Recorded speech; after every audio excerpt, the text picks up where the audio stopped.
여러분 반갑습니다. 예수님 부활하셨습니다. 네, 오늘은 찬양도 은혜가 넘치고 기도도 은혜가 넘쳐서 10분이 오바됐습니다. 근데 오늘 소장님이 이렇게 집회와 관련해서 시간을 좀 많이 써야 된다고 그러셨는데 더 늦었네요. 아무튼 우리 하나님께서 인도하실 줄 믿고 가겠습니다. 예, 감사합니다.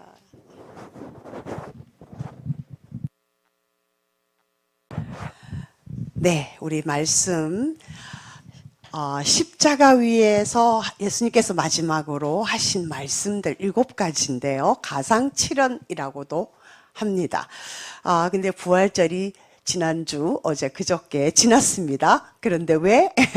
네, 가상칠언을 통해서 예수님이 누구신가? 그리고 왜 예수님이 이 땅에 오셨는가? 그리고 그 십자가를 지셨는데 그 십자가와 나와 무슨 상관이 있는가? 실제로 여러분, 이 예수님이 십자가에 달리셔서 복음을 전하신 거예요. 그리고 하나님의 나라를 전하신 거예요. 여러분, 그 생각을 하시고 보시면 7가지의 그 말을 통해서 간단해요. 긴 얘기도 없습니다. 엄청 신학적 얘기도 없어요.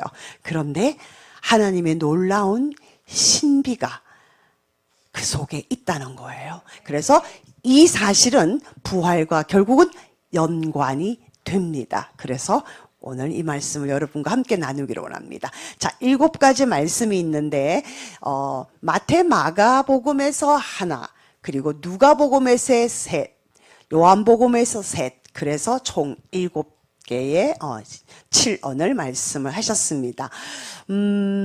조금 길어도 우리가 다 같이 한번 선포하실까요? 시작.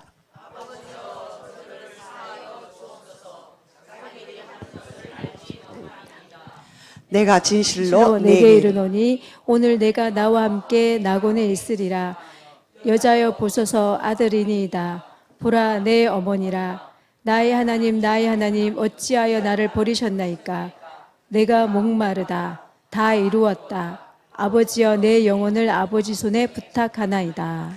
그닥 보니까 여러분들이 익히 듣고 알고 있는 말씀들인데 저기서 뭐가 또 목사님은 무엇을 말씀하려고 하실까?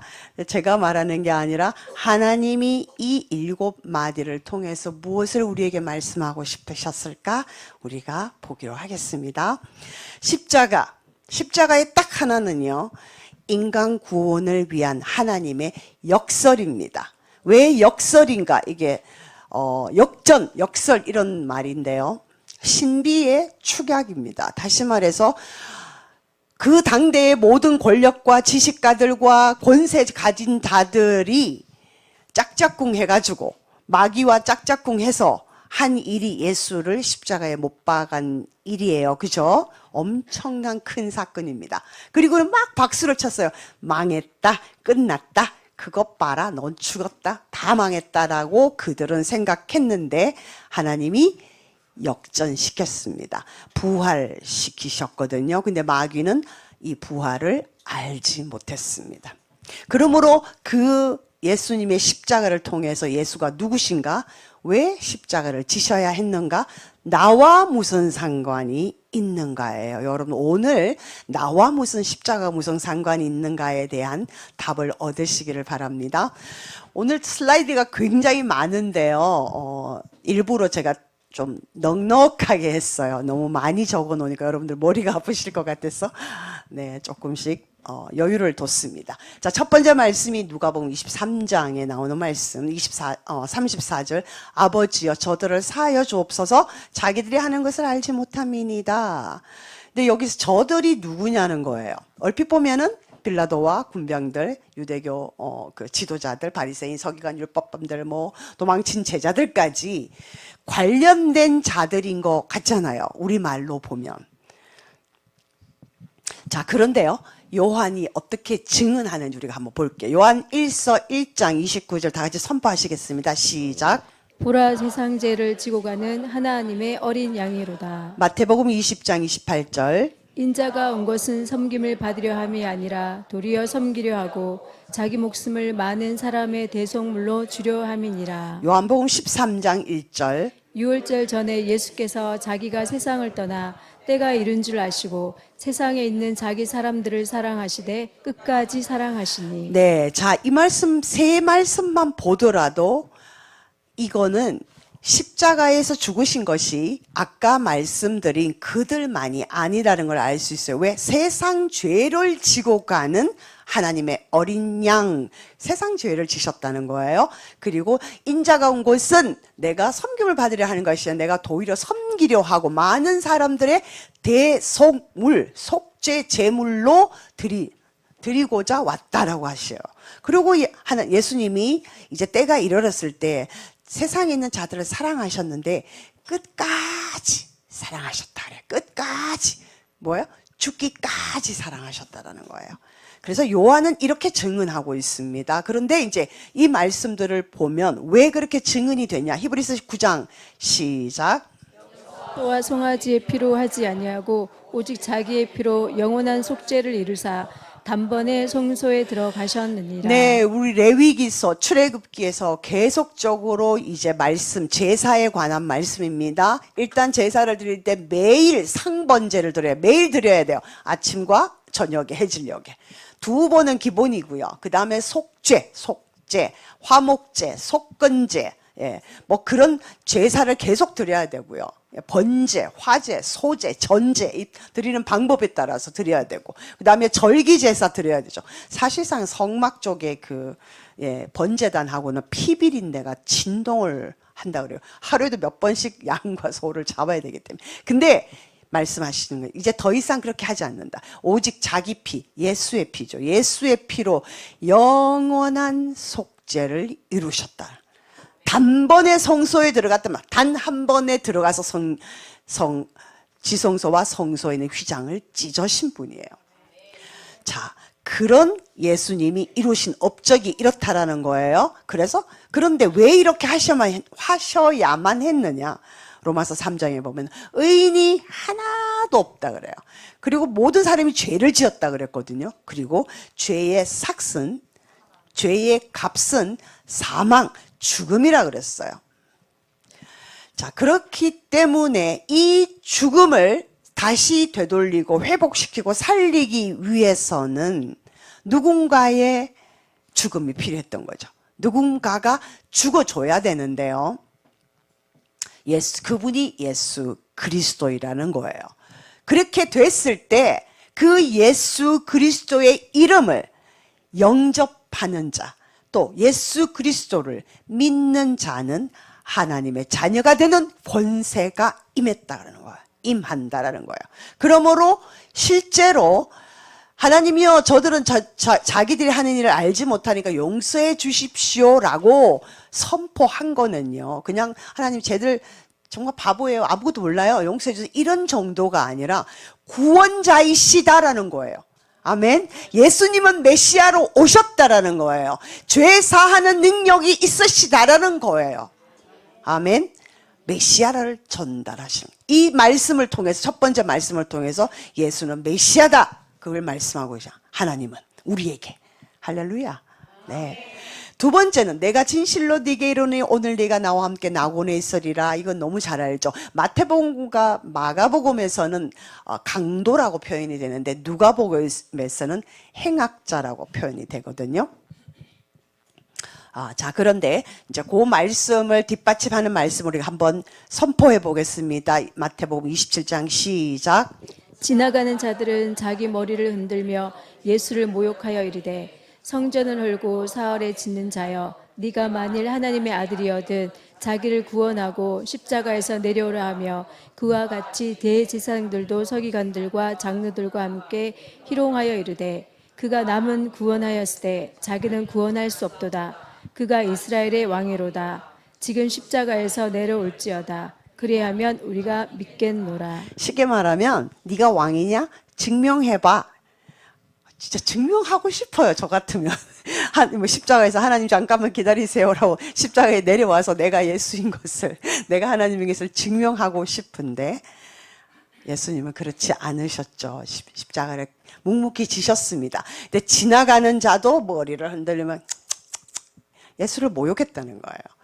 또 네가 사흘 만에 짓는다며? 그러면 십자가에서 내려와봐 라고 희롱했다라고 나옵니다. 그렇죠? 그리고 네가 이스라엘의 왕이냐? 막 죄패에도 이스라엘 왕 막 이렇게 썼잖아. 유대인 왕. 이렇게 비난하고 모욕하고 정말 처절하게 모든 모욕감과 수치를 줬습니다.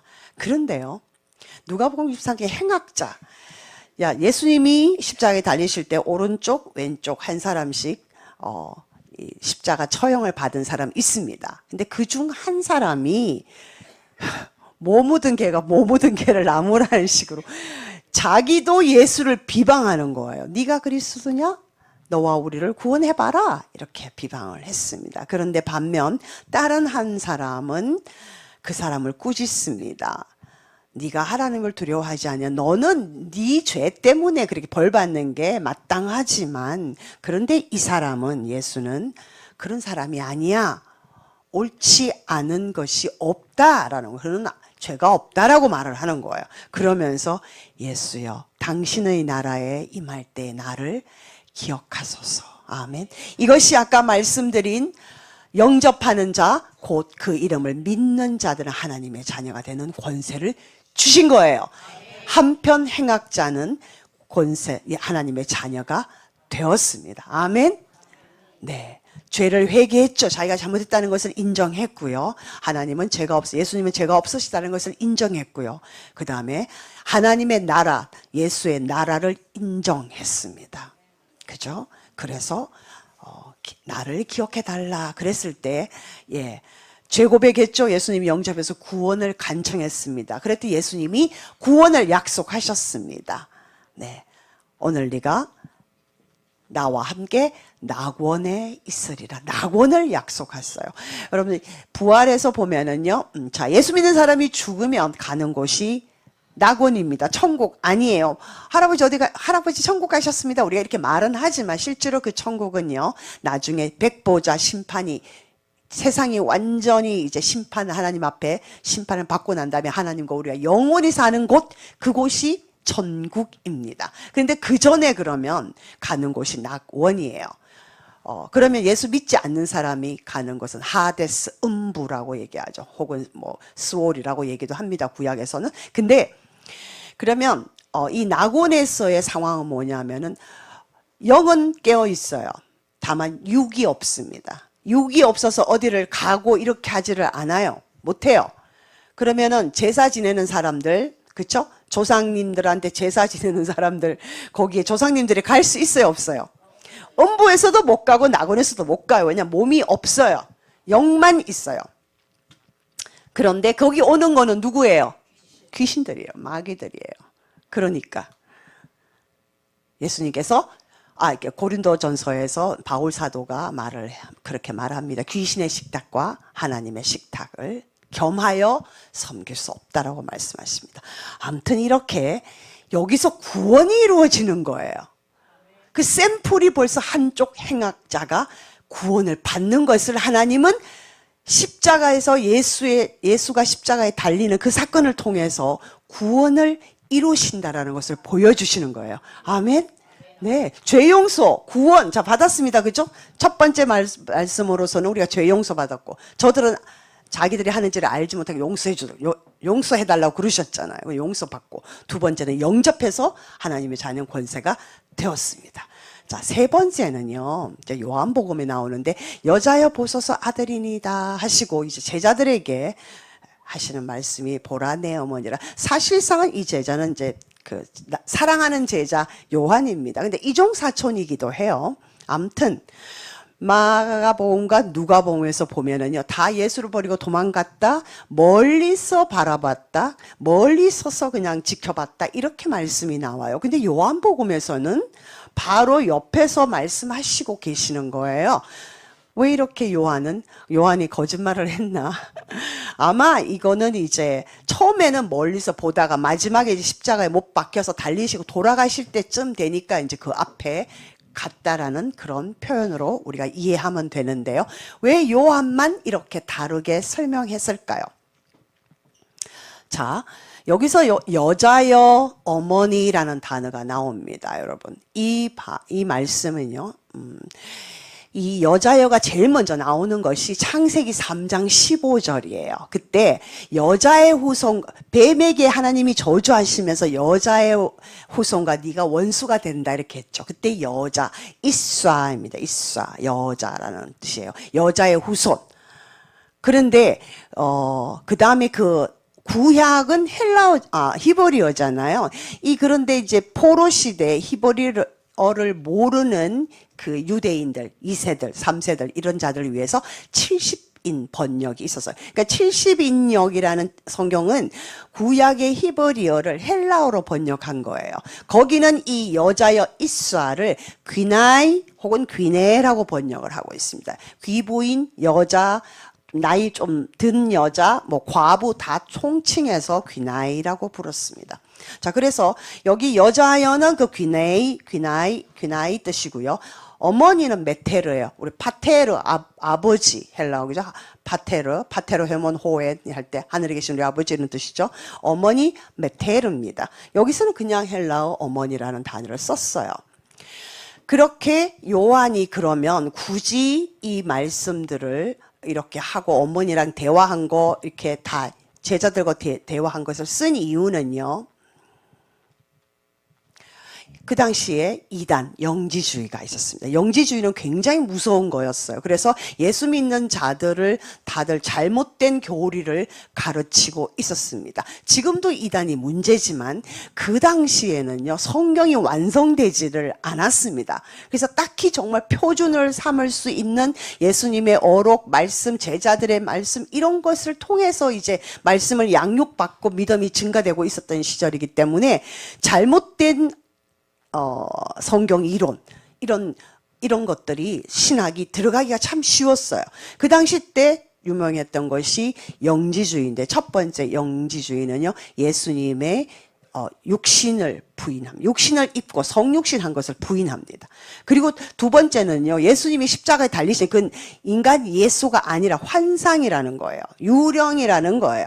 그러니까 그렇게 보였다라는 거예요. 그래서 가연설입니다. 왜 사람이 안 되느냐 하면은 육신이 되는 순간 인간이 되는 순간 죄성을 가진다. 우리 죄를 가지잖아요.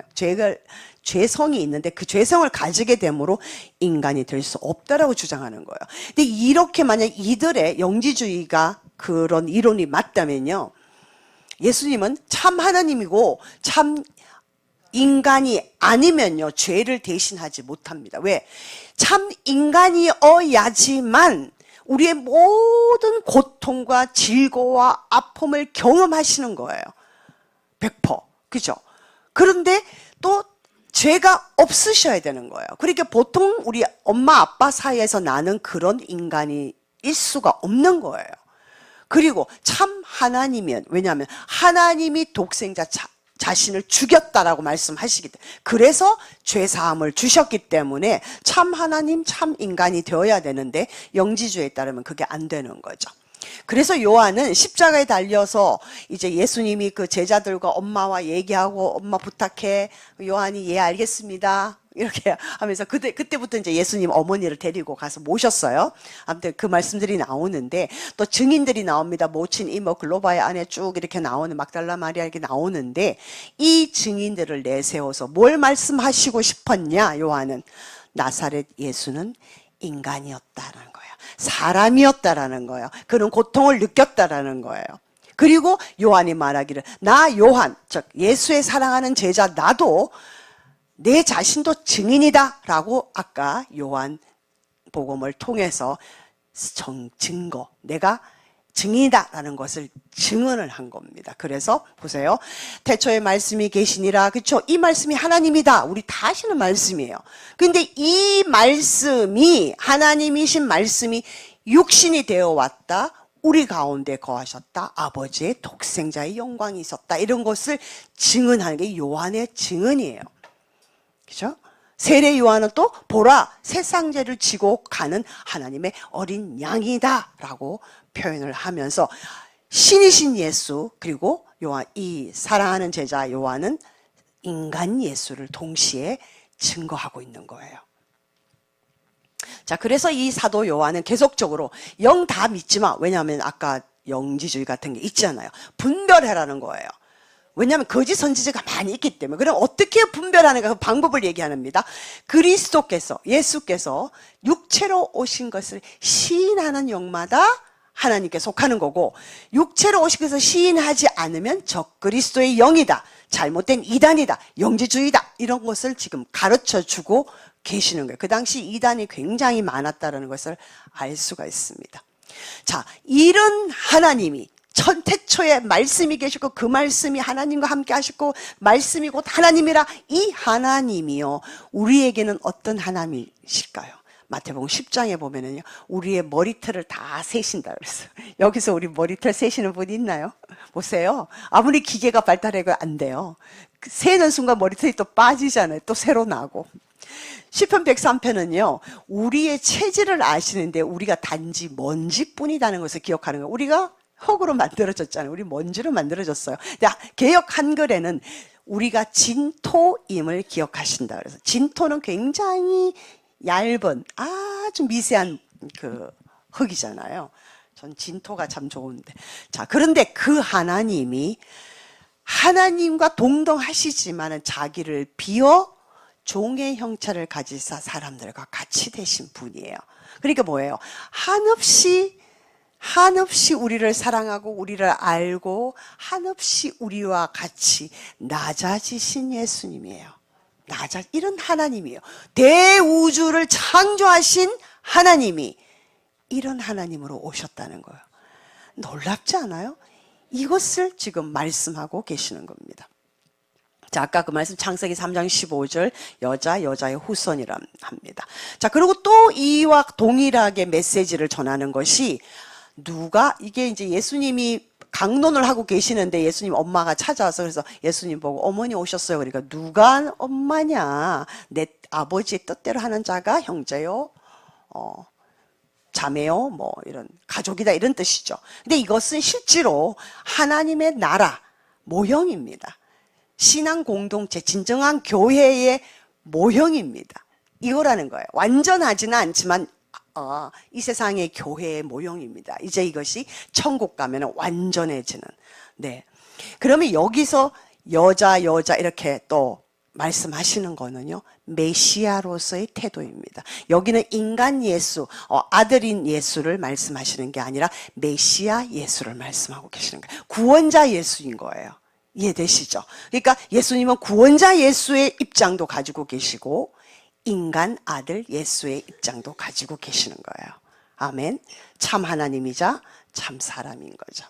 네 번째 말씀이 엘리 라마 사박단입니다. 이것은요, 잘못 보면은 하나님 맞고 원망하는 것 같잖아요. 그런데 예수님이 죄가 되셨기 때문에 하나님과 단절이 됐다는 거예요. 하나님의 거룩과 인간의 죄가 부딪히면요, 여기서 단절이 일어나죠. 그죠? 충돌이 일어나면은 지진이 일어납니다. 그래서 단절이 같이 갈수록 연합이 때 안 됩니다. 그 단절의 고통을 표현한 거예요. 근데 아람어로 절규하셨어요. 여러분들이 아시기를 예수님 당시에 아람어를 많이 썼다고 하시는데, 사실상은 신학자들의 연구 결과를 보면은 히브리어를 쓰고 있었습니다. 그 유대인들은 히브리어를 썼어요. 그럼 아람어는 언제 쓰냐면은 바벨론 포로에 갔죠. 포로에 가면은 이제 자기 언어를 많이 잃어버리고 그 이방 민족과 섞여 살기 때문에 그때 아람어를 쓴 거예요. 그런데 이제 예수님 당시까지 이제 포로로부터 귀환하고 예수님 당시까지 후세들 중에서는 아람어를 쓰는 사람들이 꽤 있었다는 거죠. 그냥 우리나라가 일제치하가 끝나고 난 다음에, 저도 기억하는데 초등학교 때, 그때 국민학교 때 벤또, 요새도 오뎅, 아직도 오뎅 뭐 이런 거 쓰잖아요. 시다 뭐 이런 거 많이 쓰잖아요. 이제 그런 잔재가 남아 있었고 예수님도 그걸 아시고 그때 아람어로 하신 거예요. 그냥 편안하게.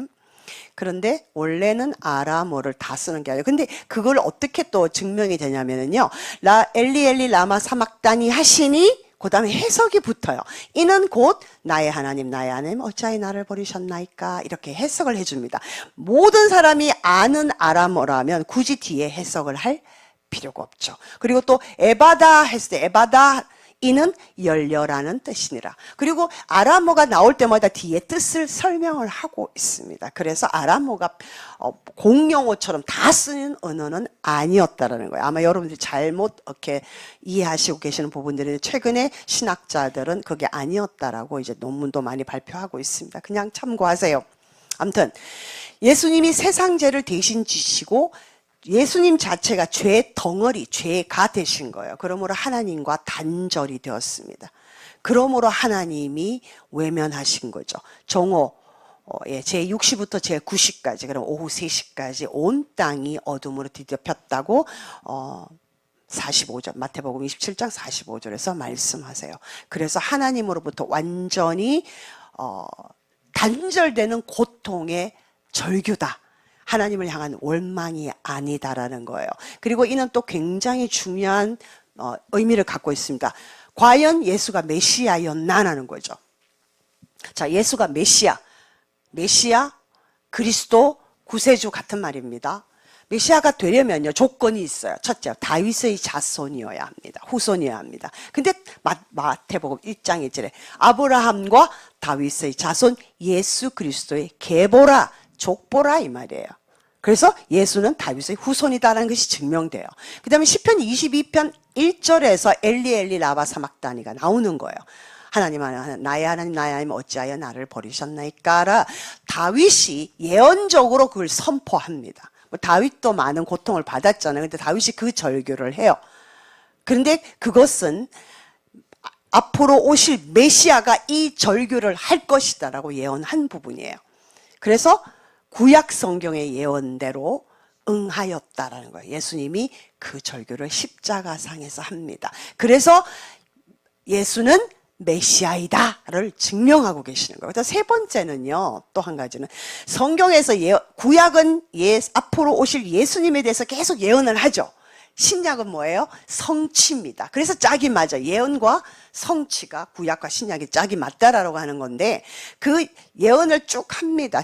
해놓고 끝에 보면은요, 선지자 이사야를 통해서 누구를 통해서 하신 말씀을 이루려 하심이라, 응하게 하려 하심이라, 그런 말씀이 쭉 붙어요. 그는 예언을 이루었다라는 말씀이 신약 성경을 읽어보면 응하였다 이런 말씀이 계속 나와요.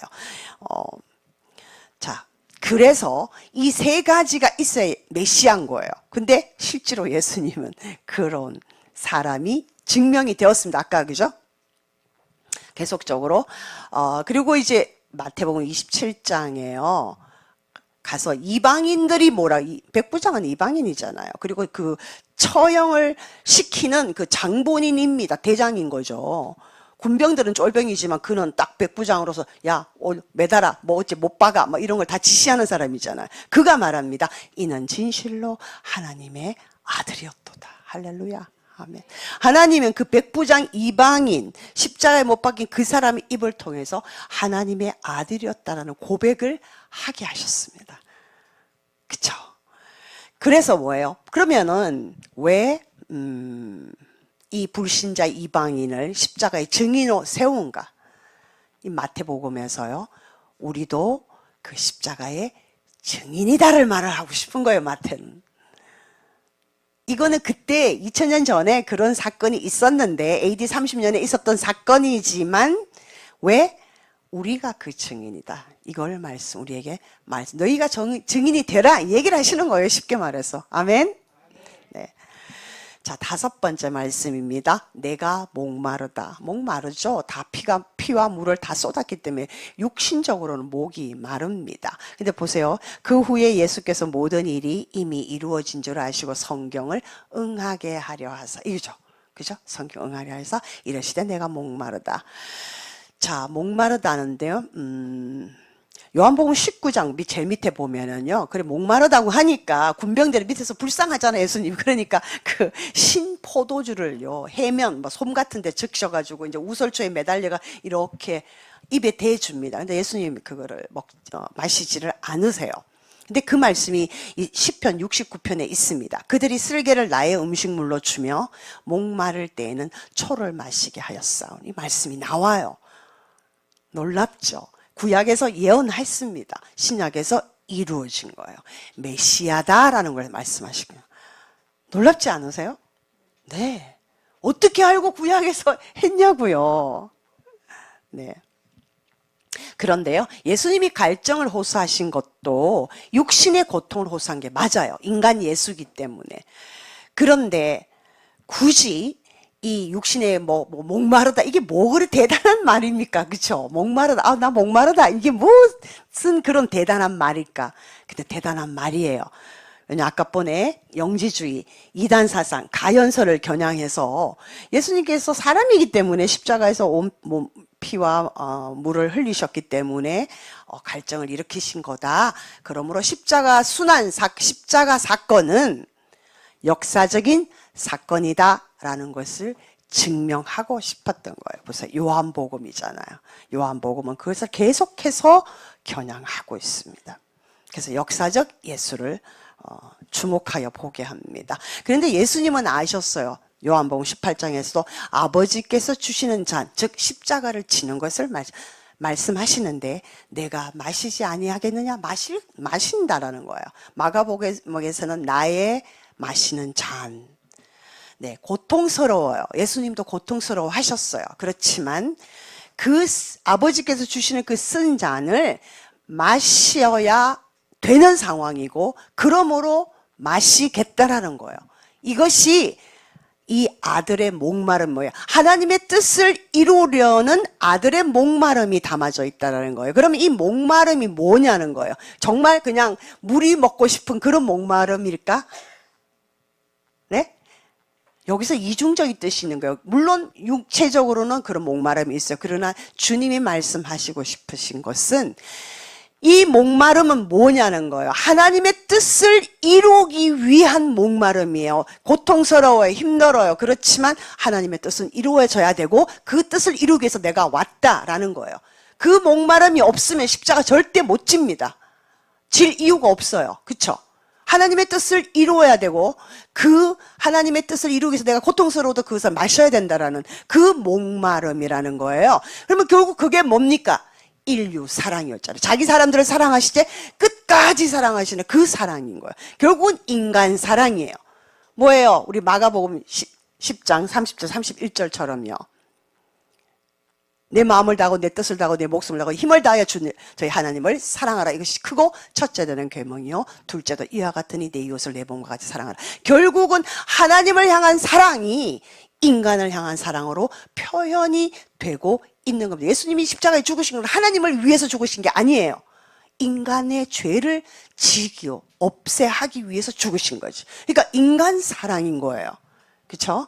그러니까 하나님을 향한 목마름이 결국은 인간의 사랑으로 표현되는 거예요.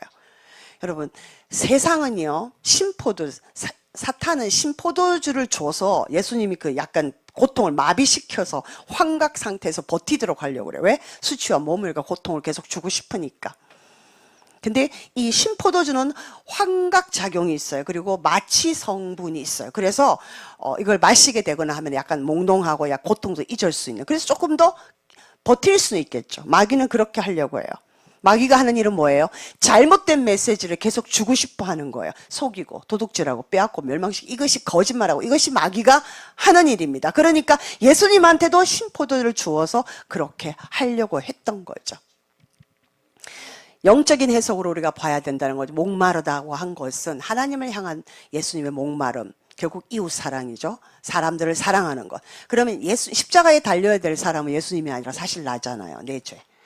그러니까 이것은 나의 목마름으로 이어져 가야 합니다. 아멘. 그래서 시편 42편 말씀이 우리에게 응해야 되는 거예요, 여러분.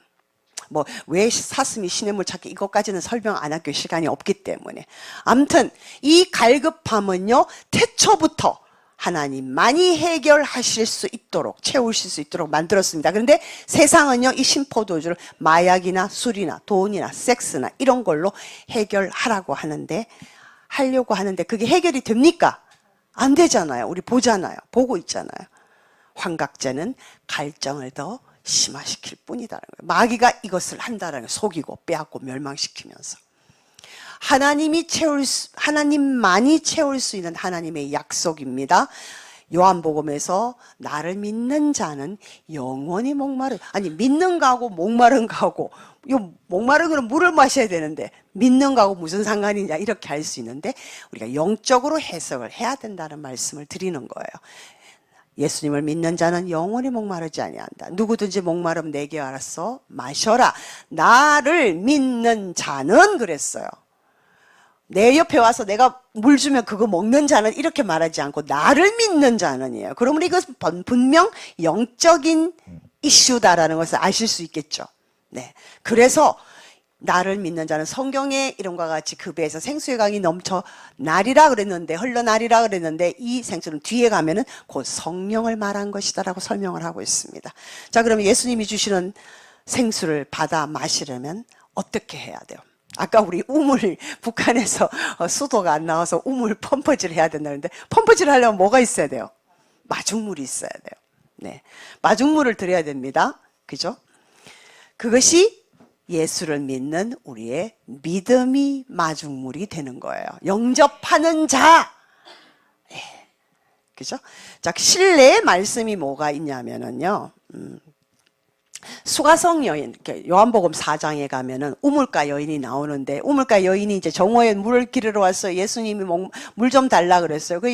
이제 그 여자 아니 유대인이 어찌하여 사마리아 여인에게 물을 달라고 합니까? 하니까 10절에서 네게 물 좀 달라 하는 이가 누구인 줄 알았다면 네가 막 주었을 거다. 그러면서 14절 15절에 가서 내가 주는 물을 마시는 자는 영원히 목마르지 아니하리라 라고 말씀하는 거예요. 그러니까 결국 뭐냐, 예수를 아까 믿는 자, 나를 믿는 자, 곧 아까 요한복음 1장 12절에서 나를 영접하는 자 동일한 말씀이에요.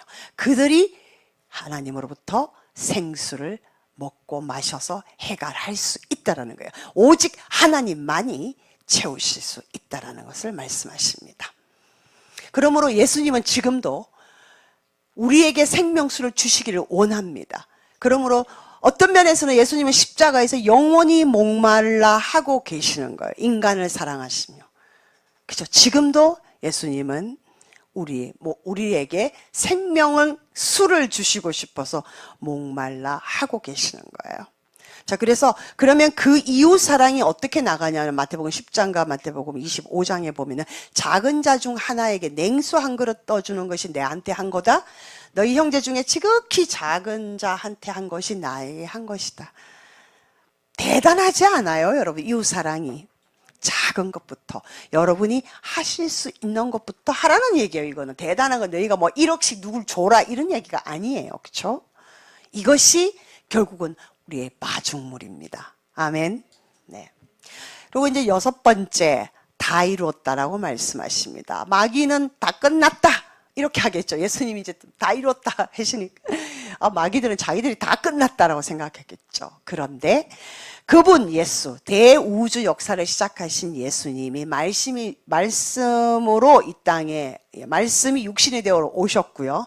타락한 인류를 구원하셔서 이루셨습니다.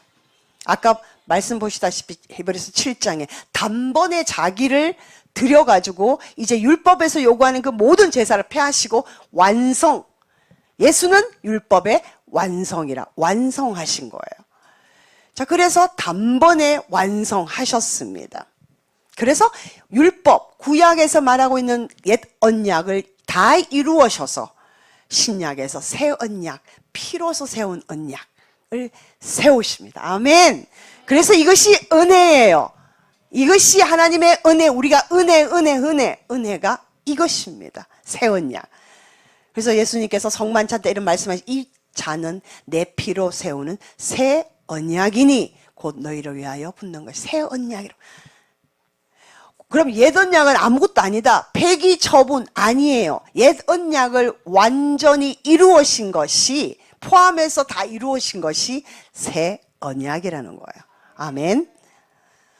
자, 그러고 난 다음에 이제 안식 후 첫날 이렇게 나옵니다. 안식 후 첫날, 안식 후 첫날. 이것이 주일이 되었습니다. 성금요일에 예수님이 이제 잡히시고 이제 죽으시고 이제 주일날 아침에 새벽에 부활하셨습니다. 그래서 그 부활하신 날을 주일로 이제 부활 승천하시고 난 다음부터는 우리가 이제 안식일에 모이던 것이 이제 주일로 예배가 바뀌어 가게 되었습니다.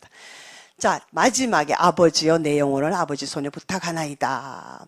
맡겨진 사명을 다 완수하신 승리의 선언입니다. 이제 내 사명 다 감당했다라는 거예요. 그죠? 의연한 자세. 이제 아버지께로 갑니다. 이 얘기예요. 아버지 부탁합니다. 자, 근데 예수님이 내가 죽고 다시 살아날 것이다. 이걸 수태고지, 예수님이 죽으신다는 고지를 여러 번, 3번씩이나 합니다. 마태복음 17장에서도 자, 보세요. 예수께서 제자들에게 이르시되 인자가 장차 사람들의 손에 넘겨 죽임을 당하고 제3일에 살아나리라. 이렇게 했어요. 그런데 그때는 이 말이 무슨 말인지 제자들이 몰랐어요. 안타깝게도. 그런데 그것이 마태복음 27장 54절에서는요. 이 상황을 다 본 백부장과 함께한 사람들이 진실로 하나님의 아들이었다라는 거예요. 이루셨다라는 거예요. 여러분, 주는 그리스도시요 살아계신 하나님의 아들이시니다. 그리고 성령이 너희에게 임하시면 우리가 증인이 된다 그랬어요. 근데 중간에 지금 파일이 뭐가 좀 잘못된 것 같은데요. 없어졌습니다. 왜 그랬을까요? 아무튼요, 예수님은요, 사단은 다 끝났다라고 하지만 예수님은 그들 손에 의해서 죽으심을 당한 게 아닙니다. 예수님은 스스로 목숨을 내어놓으셨어요. 얻기 위하여 스스로 목숨을 내어놓으셨다 그러셨습니다. 근데 뭐가 여기 파일이 조금 중간에 삭제가 된 것 같아요.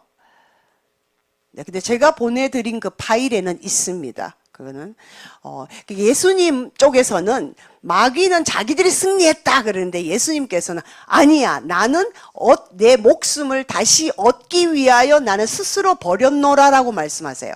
그런데 그 얻기 위한 것이 뭐냐 하면은 부활이에요. 다시 내가 부활하기 위해서 내가 내 목숨을 버리노라 그랬습니다. 아멘. 네, 이 십자가에서 예수님은요, 그래서 결국은 뭐냐?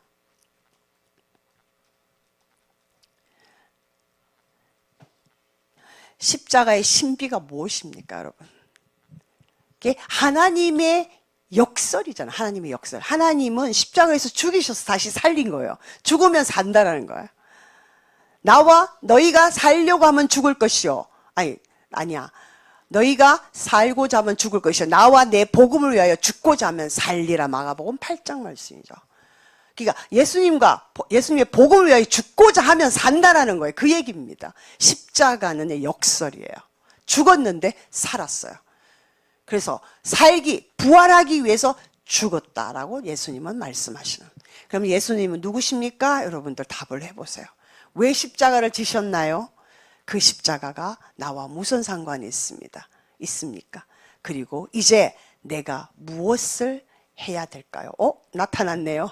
예수 그리스도의 죽음은 승리한 것처럼 보이지만 예수님은 스스로 내어놓으셨다 그렇죠? 요한복음 10장에 내가 다시 목숨을 얻기 위하여 목숨을 버리노라. 이것이 부활을 말씀하시는 거예요. 그죠? 그런데 마귀 너희들이 내게서 빼앗은 것이 아니라 내가 스스로 버렸다는 거예요. 그리고 왜냐면 나는 버릴 권세도 있고 얻을 권세도 있으니 이 계명은 내가 아버지께서 받았다. 너무 멋진 말씀 아닙니까, 여러분? 요한복음 10장 17절 18절 꼭 가서 찾아보세요. 여러분들을 살리시기 위해서 죽으셨는데 예수님도 사셨어요. 그래서 부활을 주셔서 우리를 영원토록 살게 하시는 거예요. 아멘. 예수님은 부활하셨습니다. 아멘. 의심하지 말고 여러분들이 이 말씀을 선포하고 여러분의 삶에 적용하십시오. 예수님이 부활하실 때 어떤 사건이 일어났습니까? 무덤이 터졌습니다. 죽은 자가 일어났습니다. 병자들이 나았습니다. 흑암 가운데서도 하나님께서 모든 그 부활의 능력을 많은 증인들에게 보이셨습니다. 여러분, 이 부활의 능력을 여러분의 삶에 누리세요. 하나님의 자녀가 된 권세를 누리십시오. 빼앗기지 말고 자꾸 마귀가 말하는 그 거짓말에 속지 마시고, 아멘. 여러분들이 힘찬 주님과 함께 동행하는 예배자로 하나님과 동행하는 삶이 되기를 원합니다. 아멘. 기도하겠습니다. 하나님, 우리 모두가 부활의 능력을 체험하고 주님과 동행하는 힘찬 기운찬 삶을 사는 사람들이 되게 하옵소서. 여호와를 앙망하는 자는 아버지 하나님 독수리의 날개침같이 올라갈 것이요 달려가도 피곤치 아니하고 걸어가도 곤비치 아니하다고 말씀하셨사오니, 하나님이 이 말씀이 우리 모두의 삶에 그대로 실제가 되게 하옵소서. 예수님 이름으로 기도합니다. 아멘.